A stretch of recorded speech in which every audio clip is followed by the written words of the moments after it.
everyone, I'm Priya, CFRE's Media Director, and today I'll be speaking to Anna Goldsmith. Welcome. How are you? Hi, thank you so much for having me. Yes, I am doing very good today. How are you doing? I'm doing great. I'm excited to dive in your career. Yeah, I'm excited too. I'm excited to be here. I want to talk about your song Brain Boyfriend. You mentioned you wrote it one summer when in California where you experienced a situationship. How would you describe a situationship and how did you know you were in one? Right? That's a really good question. Honestly, I knew after I was done being in the situationship that it was a situationship because what my song talks about a lot is thinking that you're like in a relationship with someone, but they don't actually feel the same way. And being a teenage girl, that happens quite often with teenage boys. And so I kind of just knew I was in a situationship because it was very situational and it just depended, you know what I mean? Like it just depended on just both of our worlds just weren't linking together anymore and it just wasn't working out. And so yeah, and as it was happening, I was really oblivious. Like I didn't realize as it was happening, but after I was like, dang, I just went through that. Okay. I promise, unfortunately, it's not exclusive to teenage boys. I'm in my 20s, so still Right. have. Yeah. So I imagine writing the song must have felt great because you're able to release the ups and downs of being in a situationship. So I have to ask you, how did you feel once the song was done? I felt actually really proud of myself because I was really afraid because I think the guy probably knows it's about him. Oopsies. And I was nervous because there were some people that like reached out to me who I like don't talk to very much. And they're like looking for drama, like who was it? Who was it? And I'm like, dude, like I don't need to spill everything. You know, it's my secret. Um, but yeah, it felt really good to release a song. And I was proud of myself for releasing a song that's actually about another person. Cause I feel like for me, that's really scary. Like, I don't know. I think, yeah, it was really fun. And I was proud of myself. And I'm happy that it's a fun song. You know, I didn't want to make like a sad song because I'm like, whatever. I'm out here having fun anyways. It came off as a power move, so don't worry. Yeah. Although you were Yes. Thank put on you. blast a little bit, it was a power move. Thank you. So you've done a few covers like Sweet Child of Mine, Since You've Been Gone, and Somebody to Love, and many Yeah. others. So which song has been your favorite to cover and why? Ooh. Oh my gosh, I have so many favorites. My thing is, like I say this at my gigs a lot too, I only sing songs that I have on my playlist, like for covers. Like I just Hmm. like they have to be songs I really, really love, you know? Oh my gosh. I would have to say it's Sweet Child of Mine is my favorite cover that I've like posted on YouTube. Because I love rock, obviously, and Guns N' Roses is rock, you know what I mean? So I love Sweet Child of Mine. It's so much fun to do. And then I also love performing that song, so that just adds to it. But a song that I don't have a cover posted on YouTube is an Evanescence song, Call Me When You're Sober. That is my favorite song to cover, like at gigs and everything. That's my favorite song. Into the classics. I love it. Yeah, I love Evanescence. Like it's amazing. They're amazing. Channeling your inner emo, I should say. Yes, of course, always. It wasn't just a phase. It never has been. I always have loved emo music. So on your website, it mentions you have two upcoming shows in Toronto. So I have to ask, how do you feel as those dates kind of approach? I am feeling very excited. I'm a little nervous because I, as a person, I procrastinate things. Even like when I love to do them, like I love performing, and I'm one of those people like I don't like planning out my movements because I need to just like do it in the moment as like my emotion. But I know it's important for me to know what I'm doing because sometimes that doesn't work out every time, you know. So I need to get that started, but I am really excited for it, and I'm just so excited. I can't stop thinking about it. It's overwhelming. So I'm not a performer, so I'm just curious, what are the things that Yeah, you kind of wish to do more in the moment? Could you talk more about yeah. that? Well, for when I let me rephrase myself. When I perform, I feel like I have like a couple like set things and places that I know where I want to go to connect with the audience to make sure that I'm like talking to everyone and making everyone feel included, and we're all having fun together. But in the moment, like as a performer, you really feel like just the most passionate you ever can be. Like, think about the most passionate you've ever been. That's like every time you perform and go up on stage is that feeling, you know? And so, the emotions just kind of take over. And even if I have something planned, I don't do it half the time because it's just the emotions just like make me not want to do it. And I want to do something else that's even better. And so, that's what I mean by just like letting the emotions take over. It just, I just have fun and I connect. And that whole like connection process also makes more emotions. So it's a very emotional and vulnerable process, but I think I've gotten used to it by going out and doing it all the time.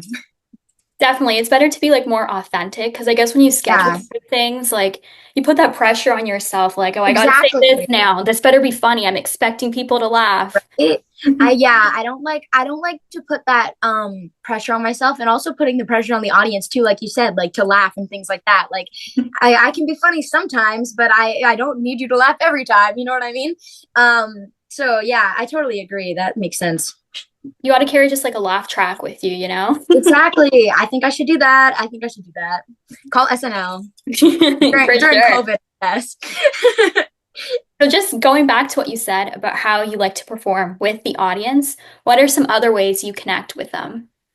A lot through social media, of course, with the audience, and even yeah, that mostly through social media, and also even after performing, like going and talking to people and meeting people.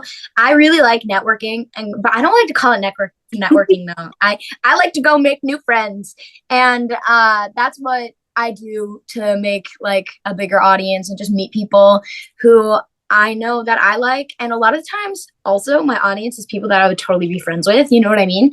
And so it's like even it's the same thing like when you look at your like celebrity like artists that you really really love and you're like I would totally be friends with them. That's how I feel with my audience too. So I think yeah, I just hang out with people. I just to like meet them, and I really prefer seeing people in person. Like I like doing my social media and I like talking to people through social media, and it's a great resource, but for me I really like being in person and being able to do that performing and connecting. But yeah, a lot through social media because it's like very prominent in all of our lives. And yeah, just going and hanging out with people. Yeah, I've noticed you have a very like fun and like bubbly personality on social media. You have like your TikTok challenges and just you like doing dancing. It's a good time. Does your fandom have a name or your fan? um well, I call them my party people. Oh, okay. Yeah, hey party people. I've just had that stuck in my head. I said it once like 2 years ago, and I was like, I not even 2 years ago, maybe even like a year ago, a year and a half ago. I'm like, I really like party people. So they're my party people and we have a party. That's great. It just like stuck. Yeah, exactly. So in a previous interview, you mentioned how you would love to open up for like Green Day or Avril Lavigne or other punk Yeah. artists. So how have these artists contributed to who you are as an artist? Yeah. I think definitely like punk artists and like punk ideology and everything like that I'm really passionate about. And also even like I went to go see Avril Lavigne and I in concert, and I just think she's like so amazing. And I really punk to me is very passionate, and like you can really tell. You know what I mean? It's not Mhm. like manufactured and like things like that. And that's how I also feel about rock too. It's very like passionate and it's very like real, you know? And that's what I go for when I'm performing, and I get really inspired by that. And so like I was about to say Ariana Grande, Avril Lavigne. I got the A's mixed up. I don't know how. Anna Goldsmith, Ariana Grande, Avril Lavigne. What? All the A's. World of Anyways, A's. right? World of A's. Anyways, but basically, yeah, I went to see Avril Lavigne and I just love her so much. I think she's so fun and I think she's powerful, strong woman. And Green Day, I just think they're really strong and I love their performances and everything like that. I watch them on YouTube. And yeah, it would just be amazing to open for a band like that or for Avril Lavigne because they're inspiring. I would love to see you open up for them. I'm big fans Right? as well. Like Green Day, they did their tour, which like I'm so sad Yeah. that I like missed out on. Right? Me too. And they just like redid all their music videos in 4K and like they're celebrating anniversaries and I'm like, this was my time and I like completely missed Yeah. it. was very upsetting. You're like, why wasn't I there? I Oh my should have God, been in the yeah. music video. Same with Avril Lavigne. I missed her tour Right? too, and I was like, what have I been doing with my time that I'm not going out to these concerts? Yeah, that was me with Weezer. Oh, really? Yeah, I I like know. Weezer too. I think like I totally agree with like the culture. Like I'm a huge punk like music listener, I guess I'll say. And I've Yeah. always liked how it's like in your face, you know? Like it gets Yeah, real and like it's calling out people or like things that aren't right sometimes or just like it's just about exactly. expressing opinion and you can really feel like the anger or like the angst. That's what I like to say. Yeah.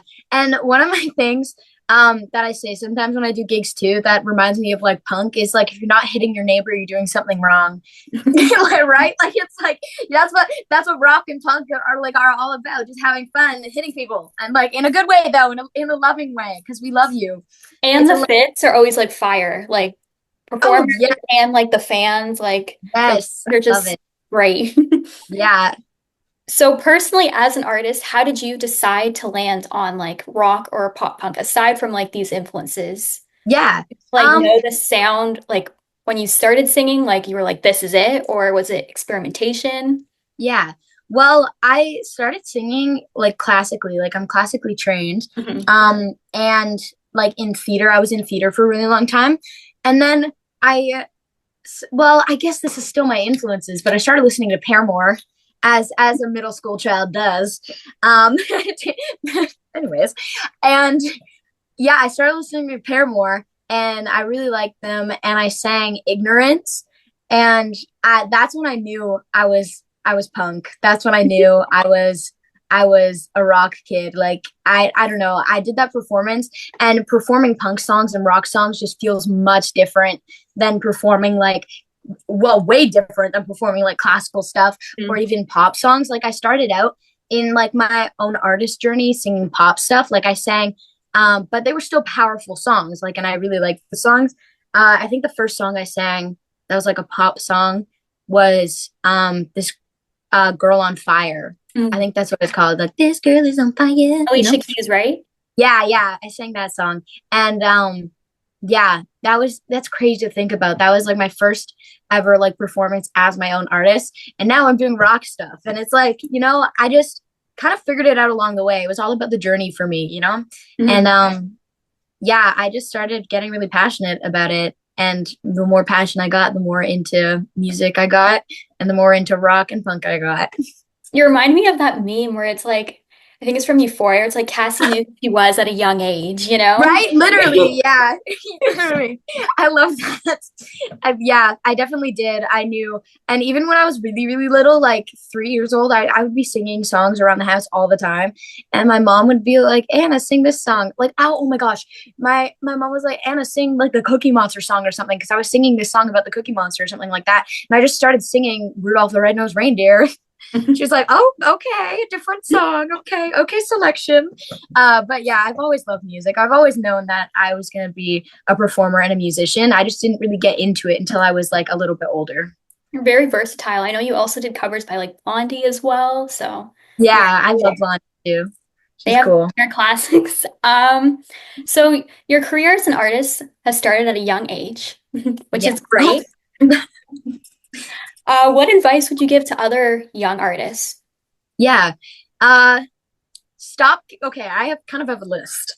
Oh, Stop go. caring. Stop caring what people think about you because it doesn't matter. Even though we hear this all the time, because I know I heard it all the time as a kid. Because I I'm gonna put it out on the air. I faced a lot of bullying as a child, like a lot, and I I was always told like to stop caring what everyone thinks. And that statement I feel like isn't really meaningful in the moment, but it's just like put yourself out there and stop caring what everyone thinks because that's how you're going to find out who you are and that's how you're going to find that self-confidence.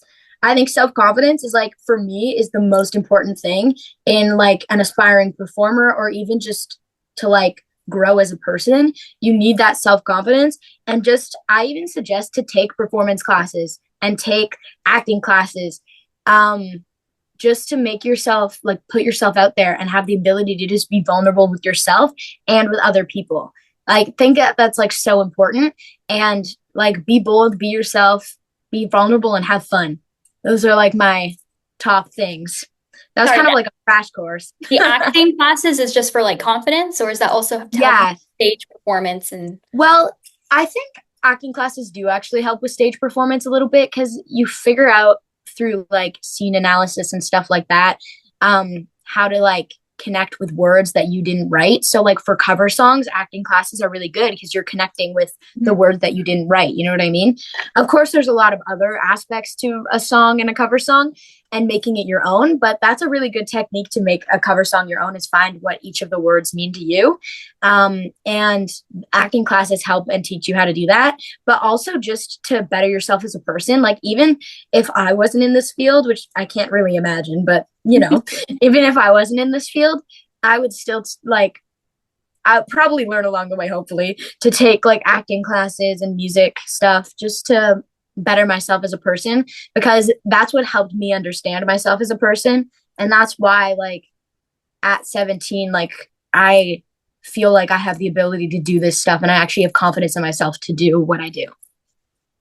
a good answer. Like honestly, I just feel like you chose music, you know? And I've heard other Yeah. artists say that's the hardest thing when you're just starting out to choose music because sometimes Yeah, like you want to work like multiple jobs, whatever, to make ends meet, but it gets hard because then you don't have the time to prioritize your music. So you really have to just take exactly. it and just go see it through.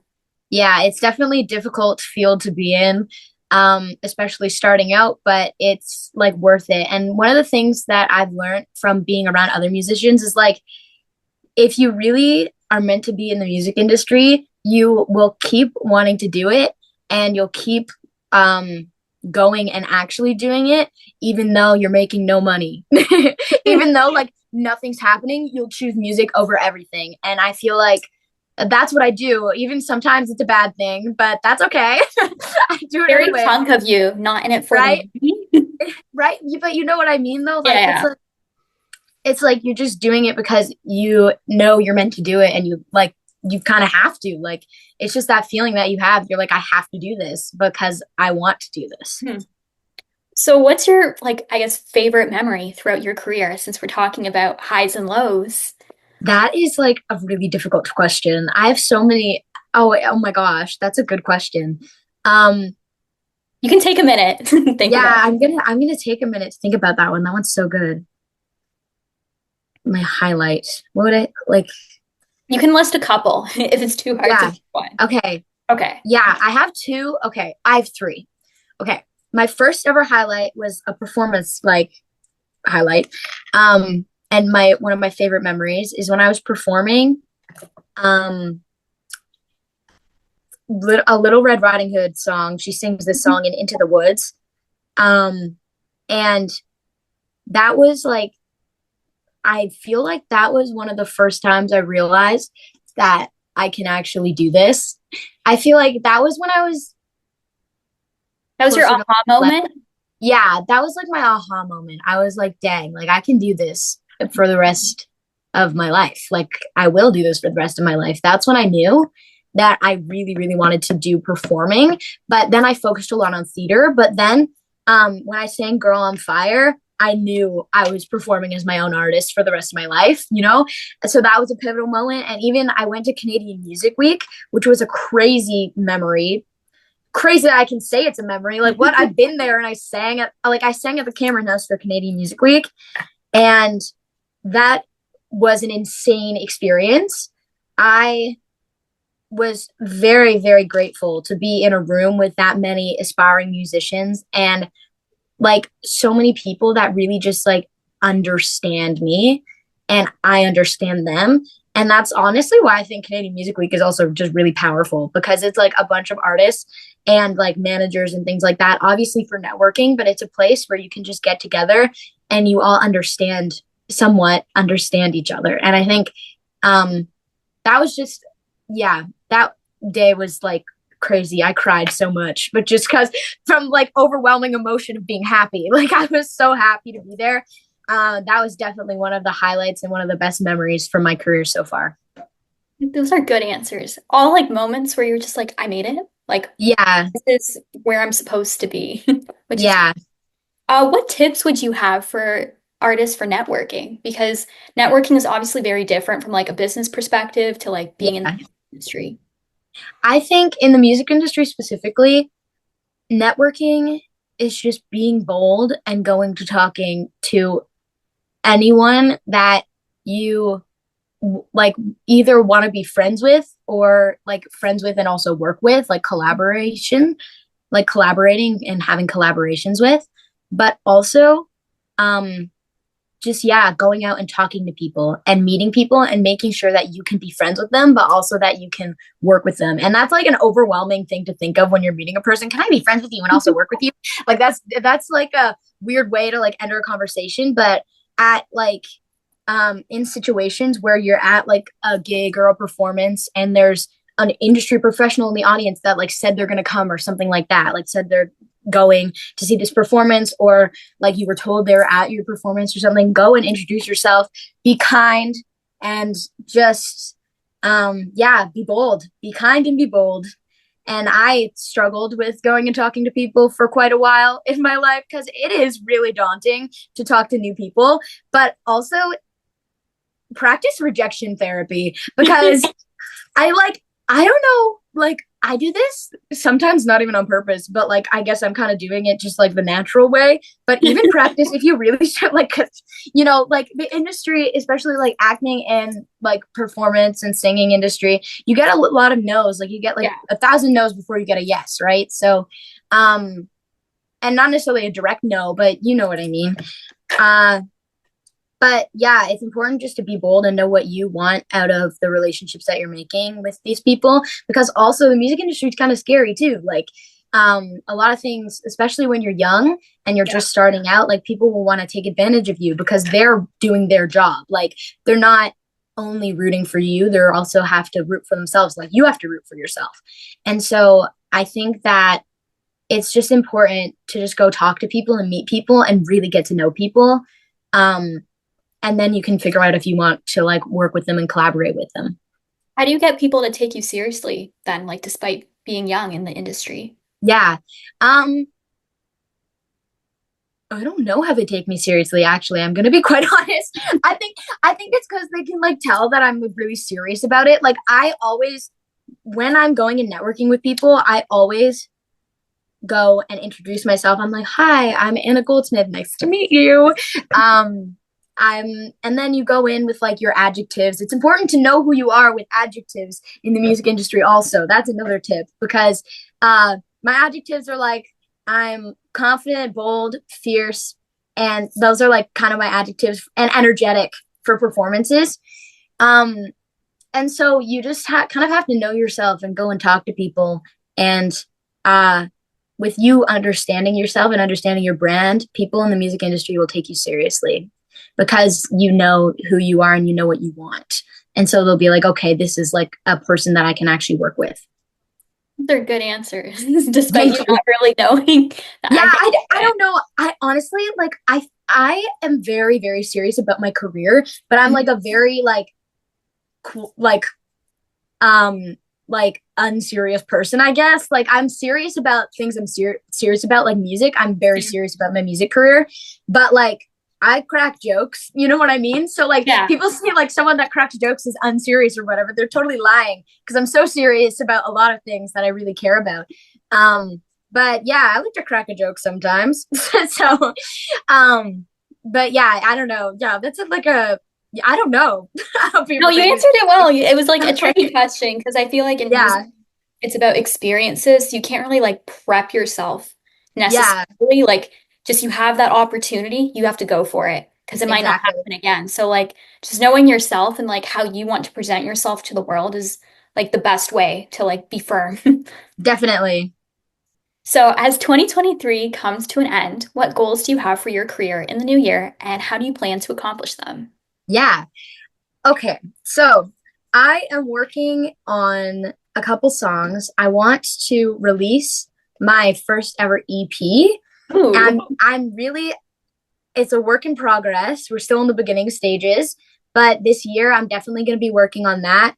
And I've already written the songs and I have an idea because I'm like a songwriter and I play the piano, but I'm not like a talented instrumentalist as much as I am um like a vocalist, being fancy with my words. um but I definitely want to release my EP, and I'm going to release my EP because we manifest till it happens, or Mhm. we're delusional till it happens. That's also a music career thing. Like, just make it happen until it does, you know? Do you have Uh, like a notebook where you like write down, I will release an EP, I will release an EP? I do, in fact, have that. I like, and also, I don't even manifest because I think I'm a magical witch. I manifest because it helps keep me on track, and it helps me plan like what I want to do in my career, and it reminds me why I want to be in this industry, because sometimes it can get really overwhelming. Even though like you love something, like sometimes it can get really overwhelming, and so it just reminds me like, hey girl, you're in this for the long run and you're gonna do it. And I'm like, yes I am, paper. uh that I wrote Well, on it's my good paper. because like it's a mindset, and then I feel like once you put it on paper, Yeah, it's like this is real, like this is happening. It's not just like something I'm thinking about. exactly. So I'm really wanting to work on this EP and work on releasing it. And yeah, and I'll it's just I've been working on these songs, and I went to like a co-writing week, like it's co-writing camp with the Canadian Music Cooperative. And we had to bring in like a song a day, and we all kind of like workshopped it with each other and worked on it. And so I was really grateful because I got the opportunity to be with a bunch of other musicians again, and people that know how to play the guitar. What? And so I got to collab with them a little bit. So I got instrumentals figured out and everything. So that's how I'm working on that right now. And then also I'll go into the studio and workshop things, but that's how I'm going to make it happen. And yeah, I'm actually so excited because I going into this like as my own artist, I didn't really in the beginning think about, oh, you're gonna have to write your own songs, queen. Like I always loved songwriting. Like I wrote songs when I was like 10, and they were like silly, but they were still songs, you know? I was low-key better at piano when I was 10 than I am now sometimes, I think. Like I don't know what I was doing when I was 10, but anyway. But yeah, I wrote songs when I was young still, but I was never like as good as I thought I could be at it. And for the songs I'm working on right now for the EP, I'm like realizing like, girl, you can write songs and they are good. Like I've gotten to love songwriting. And I've always been like a poet. Like I've always been really good at writing poetry, but it's just because of that like lack of instrument. I just struggled with songwriting a little bit, but I'm also like I'm better at just like going with the flow on the piano now. And I know other musicians now, so it's a lot easier for me to songwrite. And yeah, that's what I'm working on. So, can you tease us with like maybe a theme for this EP? Is there one, or is that still kind of up in the air?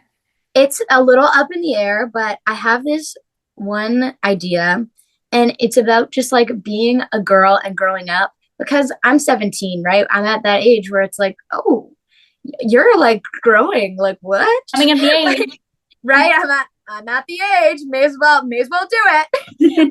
But I have this idea where the songs are about like stereotypes that girls face as they're growing up. And that's kind of the overall theme, is just like being a girl and having to like live as a girl, becoming a woman kind of thing. Um, Very like Courtney Love-esque, I would say. But there's also like my own flavor. Like I feel like when I say I have a reference, like my reference for this EP artist wise is like Courtney Love, like whole Courtney Love, um, and the Cranberries and Janis Joplin all put together in a little hug, in a little bow, and a little present. Uh, so yeah, I'm really excited, and I'm really excited. So that's the theme. Well, that sounds great. Definitely keep us posted. We would love to have you back again once it's all done. Thank you. And thank you so much for doing the interview. It was great speaking to you. And before we disconnect, did you have anything else you want to share with our listeners? Um, yeah, sure. I'll share two of the gigs or like performances that I have coming up. May as well. I Yeah, have go ahead. like artist showcase, so it's with other artists at the Rivoli on November 12th. So that's coming up. And Mhm. then also on November 24th, I'm with Breaking Sound at the Handlebar in Toronto. So I'm really excited about that. So yeah, that's the two like performances that I have coming up. And thank you so much for having me. No problem. So you heard it, mark your calendars. Yes, And exactly. thank you Let so me much for know, coming friend. on. I'm Priya on CFRE Radio, and we'll see you next time.